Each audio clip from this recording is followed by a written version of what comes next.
Окууга бар, жатпа карап, жуунуп кийиниңдер шапшаңыраак.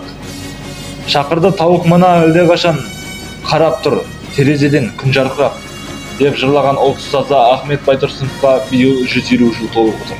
Ассаламу алейкум, құрметті қазақ елі. Сіздермен бірге ББМ қазақ арнасы. Дәл қазіргі уақытта Ресей архивтерінен Ахмет атамызға байланысты бірнеше тың ақпараттар табылып жатыр. Ақпарат дегеніміз ол ресми құжат. Қазақстандық архивистердің айтуы бойынша бұл құжаттарда жеке өміріне байланысты болуы мүмкін деп хабарлайды. Құжатта нақты не бар екені айтылған жоқ, алайда архивистердің пайымдауынша жеке өмірі мен кеңес үкіметіне байланысты болуы мүмкін дейді. Отандық архив істері бойынша ресми мамандар бұлай деп хабарлайды. Ол құжат Ресей үкіметі туралы болуы мүмкін. Қазіргі таңда оны ашық жариялай алмаймыз.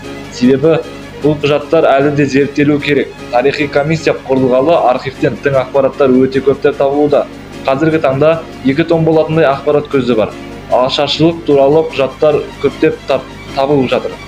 Жыл соңына қарай осы ақпараттарды жинап 2 томдық кітап жазып шығамыз, және де оқырмандардың назарына жолдаймыз дейді.